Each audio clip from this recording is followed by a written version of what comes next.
Otish.com. Learn anywhere, anytime. Okay, सम्पूर्ण साथीहरूलाई पुनः नमस्कार। साथीहरू, अब हामीले फेरि अर्को टपिक्स, यही हामीले ज्वलन्त विषयभित्रकै एउटा विषय जुन खाद्य सुरक्षाको बारेमा छलफल गर्दैछौँ। अब के हो त खाद्य सुरक्षा? अब आज हामी यो खाद्य सुरक्षाका यावत विषयवस्तुको बारेमा छलफल गर्नेछौँ, या चर्चा गर्नेछौँ, या परिचर्चा गर्नेछौँ, ताकि खाद्य सुरक्षा के हो भन्ने विषयमा अब हामी छलफल गरौँ आज। यो पनि भेरी सिम्पल मध्येको सिम्पल टपिक छ, सरल मध्येको सरल टपिक छ, इजी मध्येको इजी टपिक छ। यसमा नबुझिने कुरा केही पनि रहँदैन, सम्पूर्ण कुराहरू सरल ढङ्गले सजिलो ढङ्गले बुझ्नुहुनेछ। अब सबभन्दा पहिले त नामले नै हेरौँ, खाद्य सुरक्षा भनेको छ। खाद्य भनेको खाद्य, खाने कुरा भन्छौँ नि, खाने कुरा भनेको खाद्य, खाद्यान्न भनेको। खाद्य भनेको के हो? खाद्यान्न, खानेकुरा। सुरक्षा भनेको के हो त भन्दा त्यो सुरक्षित हुनुपर्छ, त्यसको सुरक्षा हुनुपर्छ, त्यसको प्रोटेक्सन हुनुपर्छ भनेको खाद्य सुरक्षा। त्यसैले हेर्दैमा गाह्रो छैन, एकदम इजी टपिक छ। खाद्य सुरक्षा, नामै त खाद्य सुरक्षा, नामै के त खाद्य सुरक्षा। प्रश्न छैन, खाद्य सुरक्षा। खाद्य भनेको के हो? खाद्य भनेको खाद्यान्न भने। खाद्य भनेको के भने मैले? खाद्यान्न भने, खानपिनका कुरा भने। सुरक्षा भनेको के हो त भन्दा सुरक्षा भनेको के हो त भन्दा त्यसको प्रोटेक्सन, त्यसको सुरक्षा, त्यसको बचत, त्यसको सही युज, त्यसको सही प्रयोग नै सुरक्षा हो। त्यसरी हामीले खाद्य सुरक्षाको बारेमा त्यसरी बुझ्छौँ, राइट? सबभन्दा पहिले त हामी परिचय नै बुझौँ, के हो त खाद्य सुरक्षा भन्ने कुरा। सबभन्दा पहिले हामी खाद्य सुरक्षा पढ्न त हामी यहाँभित्र धेरै कुरा पढ्छौँ। खाद्य सुरक्षाका कुरा पढौँला, खाद्य सम्प्रभुताका कुरा पढौँला, यसका उद्देश्यका कुरा, यसका कमजोरीका कुरा, चुनौतीका कुरा, राज्यले गरेका व्यवस्था यावत पढौँला। तर सबभन्दा पहिले त परिचय पढ्नु परेको, के हो त खाद्य सुरक्षा। खाद्य सुरक्षा भनेको वास्तवमा के हो भने साथी हो, सम्पूर्ण नागरिकका लागि आवश्यक पर्ने जुन खाद्यान्न छ, अर्थात् जुन खाद्य वस्तु छ, त्यो खाद्य वस्तुको चाहिँ सञ्चय गर्ने, वितरण गर्ने, पहुँचमा सुनिश्चितता कायम गर्ने काम नै खाद्य सुरक्षा हो। के भने मैले? खाद्य सुरक्षा भने के भने प्रत्येक नागरिकका लागि खाद्यान्न चाहिन्छ। प्रत्येक नागरिकका लागि जुन आवश्यक पर्ने खाद्य वस्तु हो त्यो खाद्य वस्तुको चाहिँ के त भन्दा सही तरिकाले उत्पादन, सही ढङ्गले सञ्चय, सही ढङ्गले वितरण र सही ढङ्गले पहुँच गर्ने अवस्थाको समष्टिलाई नै खाद्य सुरक्षा भनिन्छ। के भने बुझ्नु नि? खाद्य सुरक्षा भने तपाईँको घर, तपाईँले गाउँघरमा बस्नु भएको छ, खाद्य सुरक्षा भने के रहेछ भने तपाईँलाई त बिहान बेलुका खानुपर्छ, हातमुख जोड्नुपर्छ हो। त्यो हातमुख जोड्नका लागि कुनै पनि वस्तुको खाने तपाईँ खानुहुन्छ नि, केही वस्तु खाने हो नि, से वस्तु पनि खाने हो। त्यो वस्तुको चाहिँ के हुनु पर्यो?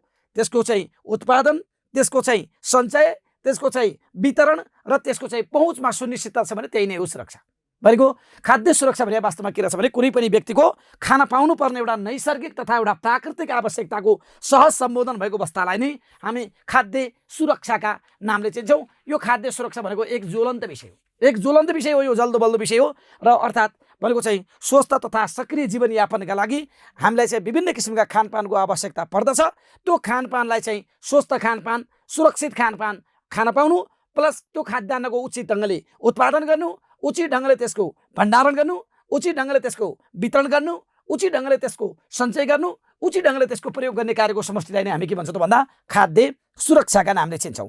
अर्थात् खानामाथिको हाम्रो चाहिँ जुन भौतिक हाम्रो चाहिँ खाद्यान्नमाथिको अधिकारका कुराहरू छ, खाद्यान्नमाथिको चाहिँ हाम्रो चाहिँ सुनिश्चितताका कुरा छ, त्यसैले नै हामी खाद्य सुरक्षा भन्छौँ। अर्थात् मानिसको खाद्यान्नमाथिको पहुँच, खाद्यान्नमाथिको उपलब्धता, खाद्यान्नको चाहिँ उचित उपयोग, खाद्यान्नको चाहिँ स्थिरता, भण्डारणको समष्टिगत अवस्था नै खाद्य सुरक्षा हो। खाद्य सुरक्षा एउटा नागरिकका लागि, एउटा परिवारका लागि, एउटा समुदायका लागि नभई नहुने एक अपरिहार्य तत्त्व हो। ताकि मानव खाद्यान्न बिना बस्न सक्दैन, खाद्यान्न बिनाको जीवन परिकल्पना गर्न सक्दैन।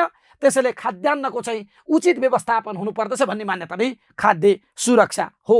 यदि जान्ने यो खाद्य सुरक्षाका आयाम पनि भनेको छ। यहाँ हेर्नुहोस्, अर्को खाद्य सुरक्षाका आयाम पनि भन्छ यसलाई। आयाम पनि भनेको छ यसलाई चाहिँ कहिलेकाहीँ क्षेत्र पनि भनिएको छ यसलाई, क्षेत्र पनि भनिएको छ आयाम, अर्थात् यसका कहिलेकाहीँ क्षेत्र, कहिलेकाहीँ यसका चाहिँ स्तम्भहरू पनि भनिएको छ। के भनिएको छ? स्तम्भहरू एउटै हो। जे भने नि खाद्य सुरक्षाका आयाम तथा क्षेत्र तथा स्तम्भहरू भन्यो भने चारवटा छन् साथी हो। ठ्याक्कै भन्दा यसका चारवटा छन्, चारवटा छन्। तपाईँलाई यी नोटमा पनि राखिदिएको छ। एउटा के हो त भन्दा यसलाई अझ कसले भनेको छ थाहा छ?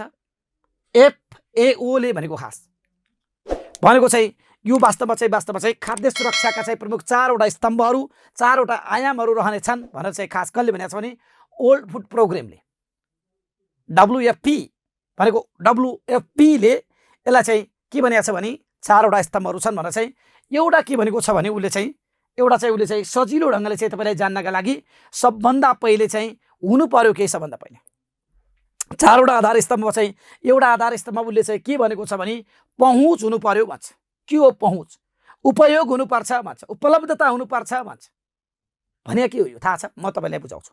यसका 4वटा आधार स्तम्भ भने खास के हो त भन्दा, 1 नम्बरमा त हामी उपलब्धता भन्न सक्छौँ। उपलब्धता हो, उपलब्ध हुनु पर्यो। तपाईँको हातमा खाद्यान्न उपलब्ध हुनु पर्यो, खाना पाउनु पर्यो। अनि त्यसको त्यति मात्रले हुँदैन, उपयोग हुनु पर्यो।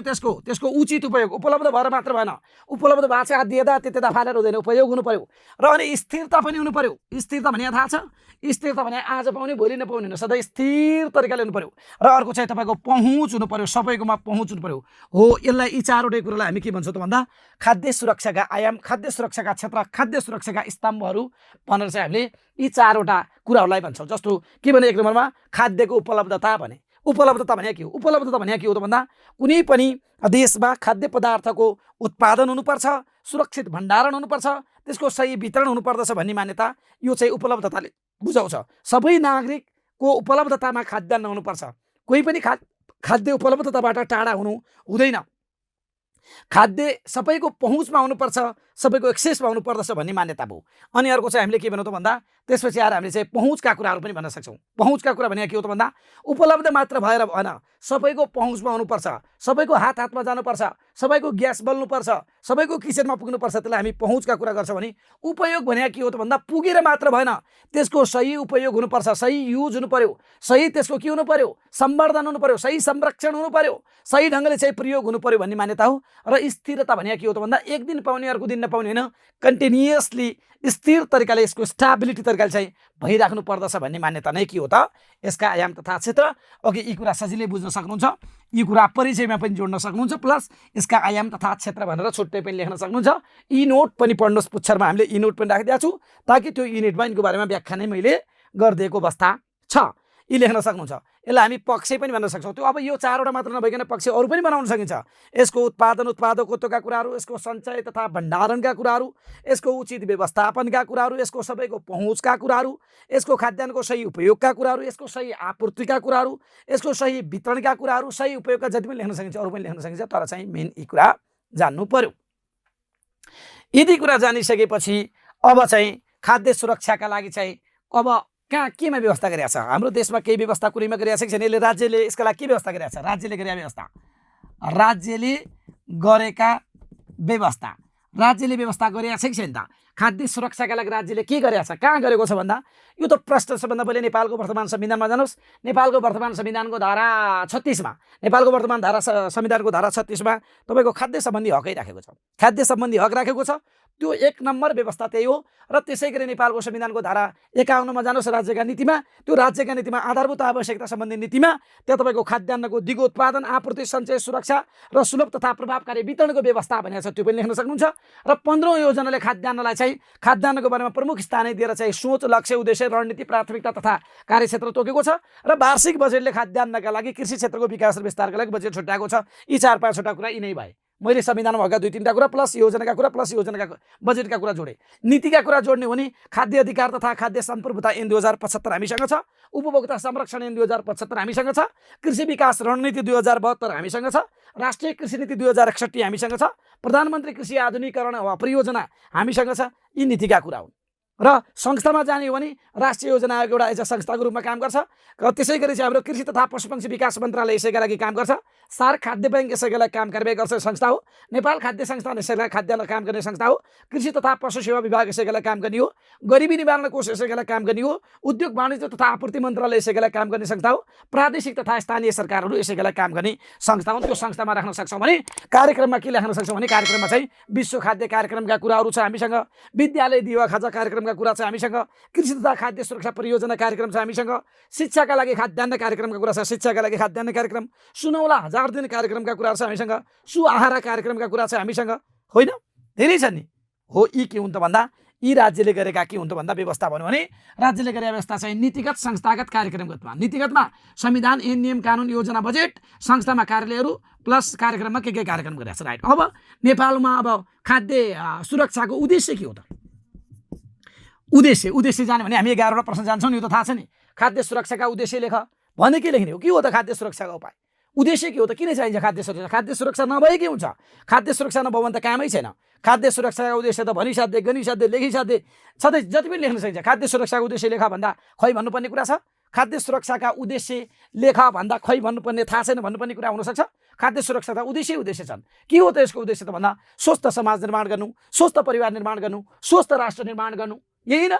अर्थात् नागरिकको चाहिँ आधारभूत आवश्यकताहरू परिपूर्ति गर्नु, अर्थात् नागरिकलाई खाना लाउनबाट वञ्चित हुने अवस्थालाई चाहिँ निर्मूल गर्नु, अर्थात् नागरिकलाई विभिन्न खालका स्वस्थ खानपान, स्वस्थ रहनसहन, स्वस्थ बसोबासको आपूर्ति दिलाउनु, संविधानले प्रदत्त गरेका अधिकारहरूलाई चाहिँ कार्यान्वयन गर्नु, नागरिकको अस्तित्व कायम राख्नु, प्राकृतिक स्रोत साधनको चाहिँ संरक्षण गर्नु, नागरिकलाई स्वस्थ निरोगी तथा प्रवर्धनकारी बनाउनु, उच्च मृत्यु दर, शिशु मृत्यु दर, मातृ मृत्यु दर तथा मोर्टालिटी रेटलाई अन्त्य गर्नु, यही न? भनेको त्यति मात्र। विकासका पूर्वाधारलाई सबल बनाउन आधार तय गर्नु, यही न? स्वस्थ नागरिकको परिकल्पना गर्नु, स्वस्थ समाजको परिकल्पना गर्नु, स्वस्थ राष्ट्र, स्वस्थ विश्वको परिकल्पना गर्नु, यही न? विभिन्न किसिमका रोग व्याधिहरूबाट बचाउनु, कुपोषणको शिकार हुनुबाट बचाउनु, विभिन्न किसिमका चाहिँ शारीरिक दुर्बलताबाट अन्त्य गर्नु, यही न? विभिन्न खालका सरुवा रोग, संक्रामक रोगबाट बचाउनु, त्यसपछि आएर मानवको चाहिँ यो चाहिँ रोग प्रतिरोधात्मक क्षमतालाई अभिवृद्धि गर्नु, स्वस्थ आहार, स्वस्थ रहन, स्वस्थ खानपानमा विशेष जोड दिनु, शारीरिक स्वास्थ्य, शारीरिक तन्दुरुस्ती कायम गर्नु, यही न? विभिन्न किसिमका मनोवैज्ञानिक टर्चरबाट टाढा राख्नु, विभिन्न खालका सामाजिक कमजोरीबाट टाढा राख्नु, यही न? यो त जति पनि लेख्न सकिन्छ नि। खाद्य सुरक्षा भने खानाको उद्देश्य, खानाको तपाईँले खानेकुराको उद्देश्य लेखिनुहुन्छ गुटुङटुङ। अब समस्या के छन् त? समस्या त कति छन्? साँच्चै भन्यो भने समस्या त नेपालमा खाद्य सुरक्षामा व्यापक छन्। भनिसाध्य, गनिसाध्य, लेखिसाध्य, सुनाइसाध्य छैन। कमजोरी लेखा भन्दा त साथी हो, साँच्चै भन्यो कमजोरी त कति छन्? कमजोरी त कति छन्?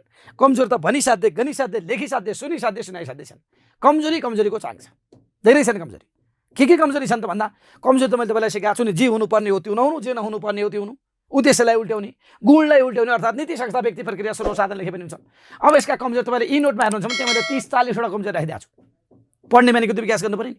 कमजोरी भने के हो त भन्दा खाद्य सुरक्षा सम्बन्धी आधुनिक वैज्ञानिक व्यवस्थित नीतिको अभाव हुनु, खाद्य सुरक्षा सम्बन्धी चाहिँ दीर्घकालीन नीतिको कमी हुनु, खाद्य सुरक्षा सम्पादन गर्ने संस्थागत संयन्त्रहरू कमजोर हुनु, खाद्य सुरक्षासँग सम्बन्धित व्यक्तिमा दक्षता, विज्ञता नहुनु, खाद्यका लागि चाहिँ कृषियोग्य जमिनको चाहिँ नष्ट गरिनु, जमिनको चाहिँ असमान तथा अवैज्ञानिक वितरण गरिनु, अत्यधिक जैविक इन्धनको चाहिँ प्रयोग बढ्दै जानु, कृषियोग्य भूमि चाहिँ नष्ट हुँदै अर्थात् खण्डीकरण हुँदै जानु, देशको नगदी बाली प्रति कृषकहरूको आकर्षक बढ्न नसक्नु, जनसङ्ख्या, उच्च जनसङ्ख्या वृद्धि तथा तीव्र जनसङ्ख्या वृद्धि हुनु, जीवन धान्ने तौरले मात्र कृषि पेसालाई अँगाल्नु, जलवायु परिवर्तनले विभिन्न खालका असरहरू देखा पर्नु, उचित अनुगमन मूल्याङ्कनलाई प्रणालीले आत्मसात गर्न नसक्नु, उचित आधुनिक मेसिन तथा मेसिनरी तथा औद्योगिक तथा कृषिसँग सम्बन्धित उपकरणहरूको अभाव हुनु, कृषिलाई राज्यले चाहिँ राख्नुपर्ने क्षेत्रको प्राथमिकतामा राख्न नसक्नु, कृषकहरू चाहिँ कृषि कार्यमा चाहिँ पेसागत व्यावसायिकता हुन नसक्नु,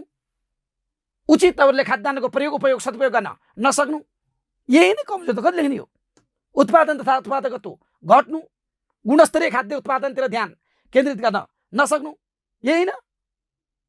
खाद्य संस्कृतिलाई विकास विस्तार गर्न नसक्नु, गलत खाद्य संस्कृति हुनु, कति लेख्ने कमजोरी? कमजोरी त यो भन्नै पर्दैन। समस्या जाने भने के जानिन्छ? समस्या समाधानका उपाय, यो त थाहा छ। समस्या जाने भने समस्या समाधानका उपाय त थाहा छ नि। यसका लागि दीर्घकालीन सबल सक्षम प्रभावकारी वैज्ञानिक व्यवस्थित नीति निर्माण गरी कार्यान्वयन गर्ने, खाद्य सुरक्षासँग सम्बन्धित संस्थागत संयन्त्रलाई बलियो बनाउनु पर्यो न। खाद्यान्नका लागि आधारभूत विषयवस्तुहरू अवलम्बन गर्ने, कृषि क्षेत्रको चाहिँ विकास र विस्तारमा राज्यले विशेष ध्यान दिने, खाद्यान्नको उत्पादन, पहुँच, बिक्री, वितरण, भण्डारणमा विशेष ध्यान दिने, उचित अनुगमन मूल्याङ्कन विधि पद्धतिलाई आत्मसात गर्ने, कृषिमा हुने बिचौलियाहरूलाई अन्त्य गर्ने, वास्तविक किसानहरूलाई चाहिँ संरक्षण र सम्वर्धन गर्ने, राज्यले चाहिँ राज्यको कृषि नीतिलाई चाहिँ नागरिकसम्म चाहिँ स्पष्ट पार्ने, बाँझो खेत खण्डीकरण तथा बाँझो खेत राख्ने प्रवृत्तिको चाहिँ अन्त्य गर्ने, आधुनिक टेक्नोलोजीहरूको विकास र विस्तार गर्ने, गुणस्तरीय खाद्यान्नमा चाहिँ विशेष ध्यान दिने, खाद्यान्नको भण्डारण, सञ्चय, बिक्री, वितरणमा चाहिँ उचित व्यवस्थापन कायम गर्ने, कृषि क्षेत्रलाई चाहिँ राज्यले चाहिँ प्रमुख दायित्वको क्षेत्रमा घोषित गर्ने, राष्ट्रिय कृषि रणनीतिहरू अवलम्बन गरी विभिन्न खालका क्रियाकलापहरू सञ्चालन गर्ने, कृषिजन्य उद्योगमा विशेष जोड दिने, जलवायु परिवर्तनका असरसँग सामना गर्ने खालका मेकानिजमहरू प्रयोग गर्ने, खाद्य वस्तुको आपूर्ति विकास विस्तारको प्रणालीलाई विकसित र व्यवस्थित बनाउने, यो त गाह्रै छैन, यो त जति पनि लेख्न सकिन्छ।